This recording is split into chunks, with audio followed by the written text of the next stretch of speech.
4 కోట్ల మందిని చంపినవాడిని ఎకోస్ అంటున్నారా? ఎస్, చెంగిజ్ ఖాన్ గురించి చాలా మందికి తెలిసే ఉంటుంది.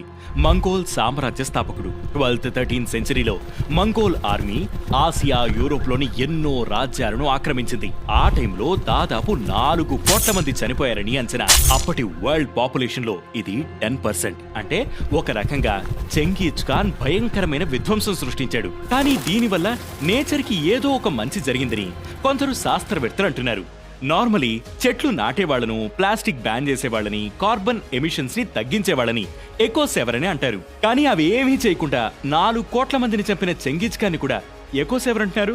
2008లో కార్నెగీ ఇన్స్టిట్యూషన్ ఆఫ్ సైన్స్ ఒక రిపోర్ట్ రిలీజ్ చేసింది.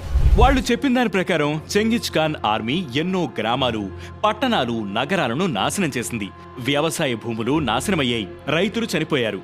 ఈ భూములు మళ్లీ అడవులుగా మారాయి. అడవులు కార్బన్ డైఆక్సైడ్ ని గ్రహిస్తాయి కదా, అందుకే కార్బన్ ఎమిషన్స్ తగ్గాయి. కోట్ల మంది చనిపోవడం వల్ల జనాభా బాగా తగ్గింది. అంటే ఆహారం, ఇంధనం, ఇతర వనరులు వాడకం కూడా తగ్గింది. దీనివల్ల కూడా కార్బన్ ఉద్గారాలు తగ్గాయి. చెంగిజ్ ఖాన్ ఎన్నో సామ్రాజ్యాలను నేలమట్టం చేశాడు. దీనివల్ల పరిశ్రమలు, వ్యాపారాలు, ఇతర కార్యకలాపాలు ఆగిపోయాయి. ఇవి కూడా కార్బన్ ఎమిషన్స్ తగ్గడానికి హెల్ప్ చేశాయి. మొత్తంగా దాదాపు 70 కోట్ల టన్నుల కార్బన్ డైఆక్సైడ్ వాతావరణంలోకి వెళ్లకుండా ఆగిపోయిందని ఆ రిపోర్ట్ పేర్కొంది. చెంగిజ్ ఖాన్ ఉద్దేశపూర్వకంగా చేయకపోయినా అతని వల్ల పర్యావరణం మీద మంచి ప్రభావం పడింది కాబట్టి అతని కొంతమంది ఎకోస్ అని అంటారు.